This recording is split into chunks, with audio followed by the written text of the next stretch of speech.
Certainly appreciate the Lord tonight. Hallelujah. Appreciate the spirit that we have felt here. Oh, yeah. Amen. It makes a difference. Brother Sparks said when we obey the law. Amen.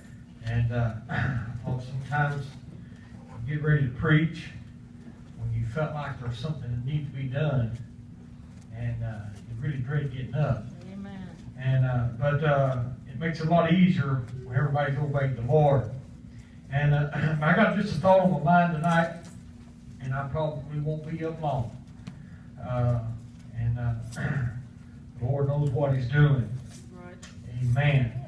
But in the book of Joshua, chapter 3, we'll start reading at verse 1. It said, "And Joshua rose early in the morning, and they removed from Shittim, and came to Jordan, and he and all the children of Israel, and lodged there before they passed over. And it came to pass after 3 days that the officers went through the host. And they commanded the people, saying, When ye see the ark of the covenant of the Lord your God, and the priests and the Levites bearing it, ye shall remove from your place, and go after it. Yet there shall be a space between you and it about 2,000 cubits by measure, and not near unto him, and come not near unto it, that ye may know the way by which ye must go. For ye have not passed this way heretofore. And Joshua said unto the people, Sanctify yourselves tomorrow. The Lord will do wonders among you." Thank you for standing for the reading. And like I said, I got just a simple thought on my mind, and I thought as we read here, the children of Israel are fixing to cross over into the promise. And they have been led by Moses. And Moses has now died. And now Joshua is their new leader. And now Jordan was to be crossed. And the task was to lay claim on the promised land. Right. Oh, yeah. And I begin to think about that. And a lot of times we read the stories in the Bible, and we think and we look at those people as some maybe magnificent type of people, or somebody that we could never live to be the type of people they were. But can I tell you tonight, they were just common people like we are. Come on. There was nothing extravagant about them. There was nothing extraordinary about these people, other than they were following a promise of God. Come on. And I began to think about that today, and I thought, I wonder how they felt whenever they came up to Jordan. You know, they left Egypt. They had, a lot of things had transpired. 40 years have went by, and they've been seeking for this promise from God. And as I begin to think about that, I wonder. I reckon there was some anxiety there. I work with a boy, and he deals with anxiety. I've had a little bit of deals with it. Anybody can get anxious sometime, but I thought he's dependent upon medication to help him with his anxiety, and sometimes he'll tell me, he'll say, my anxiety is just getting the best of me, and I thought, really what it is, he should just say my conviction is getting the best of me. Because he knows where he needs to be with God. And I thought, so no doubt anxiety began to rise, and they began to look around. And maybe there was a great joy there as they looked, and they had encamped about, and they knew that they were fixing to cross over and receive the promise. And then there could have been some fear. Right. Because they had not encountered, they'd not come to this particular place in time yet. Right. And I thought, I began to think about that. And I thought, what are we facing today? What kind of place? Where are we at where are we at in our walk with God? Right. I thought some of them could have been entertaining some doubt. They'd come up to Jordan. And no doubt that some of them could have thought, there's no way that we can obtain the things that God has said He has for us.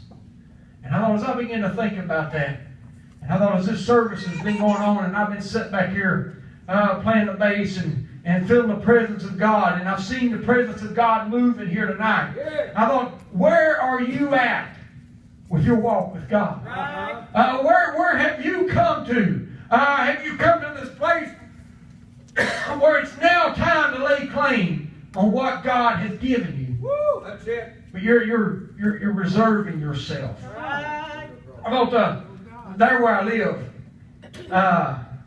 my father-in-law bought that. Actually, my wife's grandpa bought it back in the early 90s.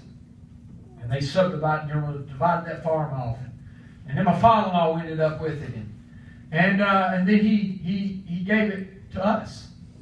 Told us, you can move on to it. It's yours. He went up to the lawyer's office and he wrote us a deed.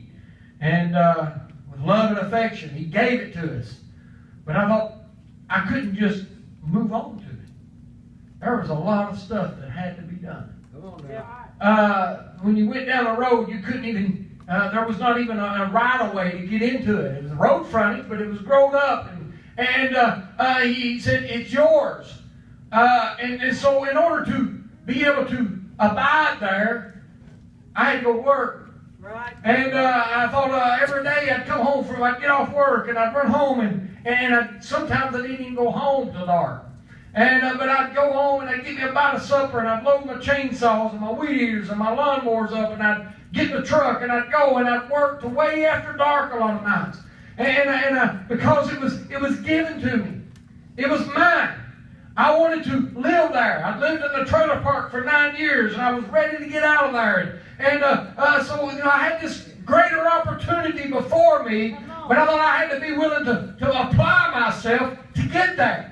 I thought even after I got the frontage cleared off, and there's a lot of things that we had to do in order to obtain and to abide with the things that was given to us. And I thought God has offered us a lot of things tonight, but I thought in order to get to where we're needing to be with God, it's time for us to get up and take the steps forward that's necessary to get where we need to be with God. Oh, that's it. That's it. I thought Joshua, as I begin to think about it, he had a lot of people following after him here that they didn't see all the plagues whenever they was leaving Egypt. They didn't see all the things that had taken place.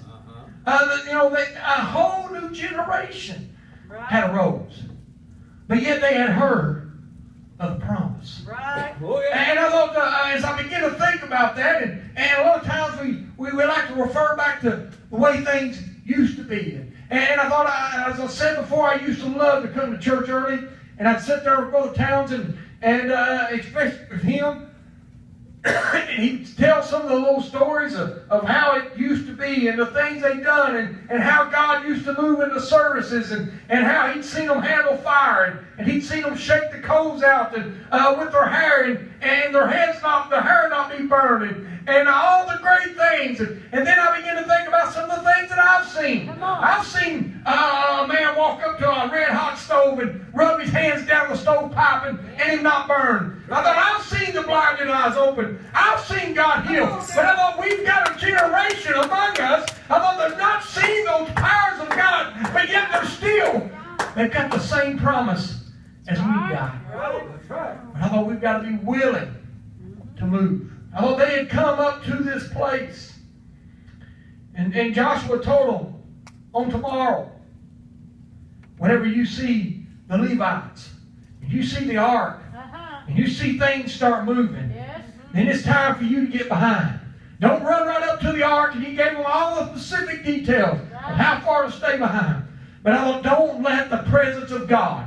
I thought the ark was the presence of God. Don't let the presence of God get out of your sight. And I thought when you see the presence of God begin to move, I thought then you need to get behind it. And we start to need going forward with the presence of God. And I thought, what are we doing tonight? Are we ready to move? going to read a little story today. It said in 1519, Hernando Cortez, I think that's how you pronounce his name, arrived in Yucatan, Mexico. It said he came with 11 ships and was commissioned by Spain to conquer the Western Hemisphere. He had 600 men with him and 20-some horses. And he said he passed down to them, he stopped in Cuba and went on to Mexico, and there he determined to get a treasure that was legend that had been passed down to them. And it says Cortez arrived to the shore with disgruntled men, and they expected to get orders and job duties for the day, but instead Cortez announced the order to burn all the ships. Most were not pleased with this announcement, and he told them that only a coward would get back on the ship and try to go back. And I thought they had come to conquer the and would need and would not need those ships. So he demanded and commanded all those ships to be destroyed. You see, we got a man here that had a commission, and when he stepped off the plank of that ship and he came up on the shores of that land, he had been commissioned to go and to conquer it. So he looked and he gave the command, burn the ships. He said, but that's our only way out. But we're not leaving. Right. We've got a command. We've got a commission to conquer. Come on. And I thought, we're not retreating. Right. We're not going back. Right. But we're going forward. Yeah. And I thought the problem so many times we've got tonight is that we've got the commission. We know the direction God's wanting us to go, but we keep looking back. We keep desiring to go back. But I thought it's time that we go forward with the things that God would have us to have.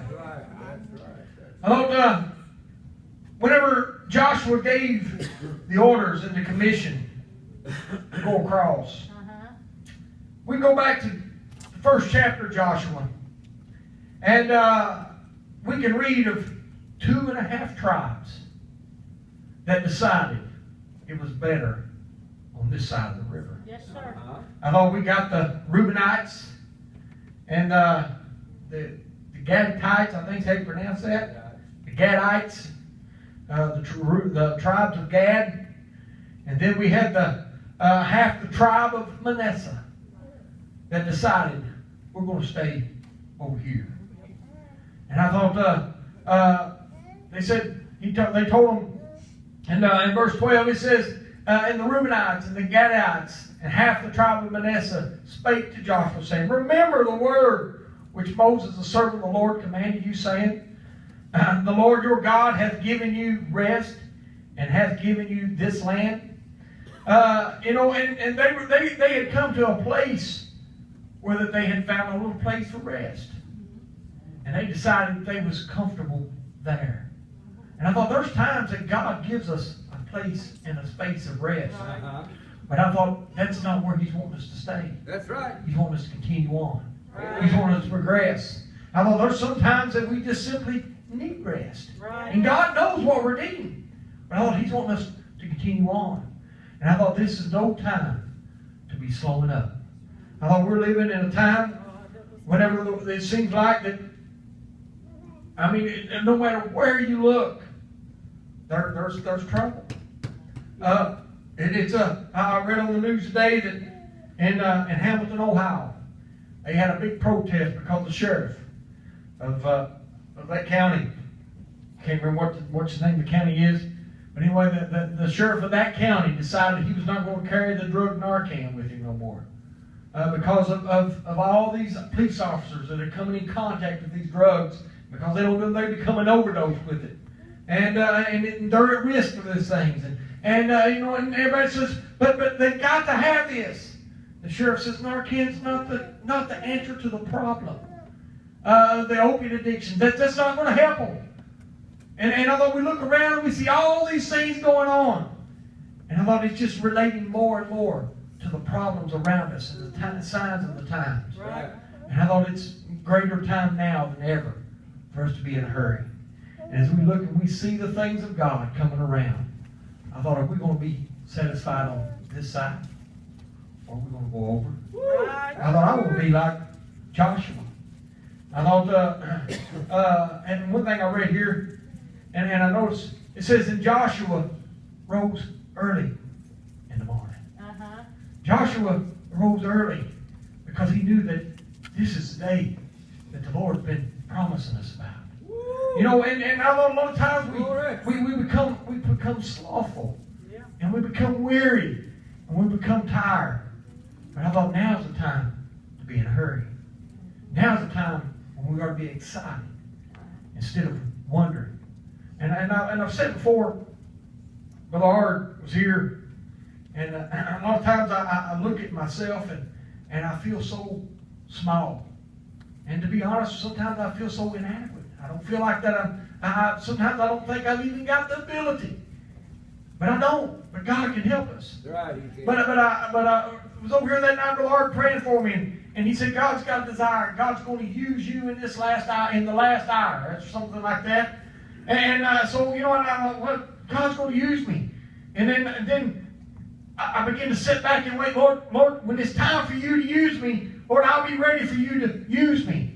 But I thought, what I failed to recognize, Brother Bill, now is the time. I thought now's the time that God's desire. We are in that last day. I thought we're in a time when we better be in a hurry for the things of God instead of sitting back and waiting. Lord, where do you want me? Right. Brother Sparks made mention of the fellow, I don't even know who he was talking about. Came through here and wanting to preach and asked for, well, I'm just trying to find the will of God for my life. And I thought, then you know, why are we searching? We ought to know the will of God. That's right. I thought we're in the last stretch. We heard Brother Buzzer preach the sermon. I hope if you haven't, go on holduspreachesonline.org and listen to it. The last stretch. Brother Leon Buzzer preached that. The home stretch. And even after he had his leg amputated, he preached that message. And I thought, you know, God dealt with him. He's done dead and go on. But I thought we're in the last stretch of the race. That's right. We're in the home stretch. Amen. And I thought it's time for us to get in a hurry. Right. Yes, I sir. thought, what's God dealing with you on? And that we want to continue to hold on to. And I thought, you know, as I began to think about that, and I began to think about our children and our young people, Brother Sparks was making a drive this morning for youth camp, and I've been thinking about it all day, and I'm excited. And you know, we look a lot of times we look at our net income and our net outgo, and we wonder how in the world is it possible. But I thought we've got to will to do something for God. God will make the way.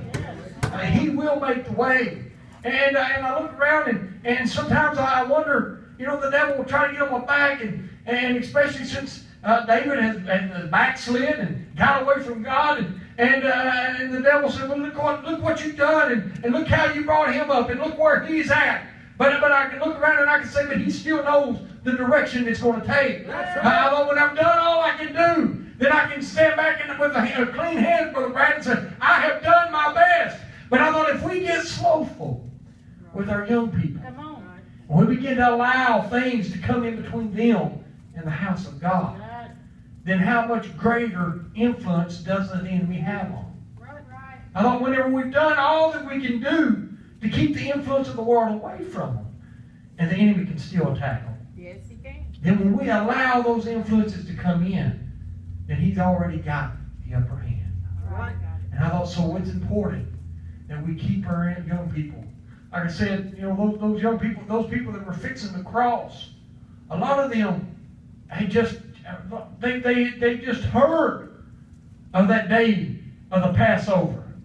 Whenever the angel of death came through, and all the mourning and all the crying, they had just heard of those things. They had just heard about that experience at the Red Sea. Whenever Moses walked up and he put his rod out over the sea, and the waters parted hither, and they went across, and Pharaoh's whole army was drowned. They had just heard about that. But then they had heard of the promise. Right. Oh, yeah. And they'd heard that they went in and they had spied it out, and they came back with a bad report. But Joshua and Caleb said, but we're able. And as they looked around and they thought, well, where's all that bunch that said we wasn't able? But Joshua and Caleb, hey, they're still here. So there must be something to this. So we're going to follow on and follow the command that Joshua has given. Yes. And I thought, I don't know about you tonight. I thought, I want to follow the will of God. I thought, I want to cross over. And I thought, as I look around, there's not a lot of time left. But I thought, whenever I see the presence of God moving, I want to get up and start moving. As they come against the song tonight, what is it that God is dealing with you on? What direction is God wanting you to take? There's no reason we should just be wandering around.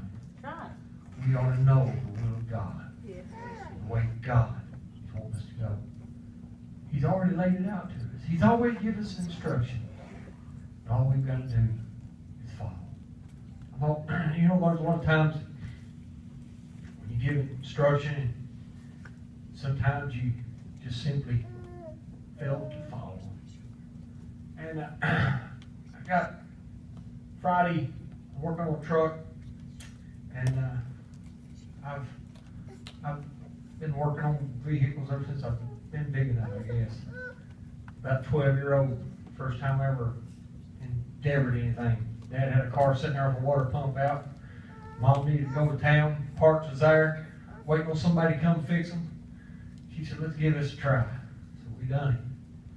And I guess I skunked my knuckles up enough that I just liked it. I've always pulled them. But I pulled a distributor out of one Friday, put an intake gasket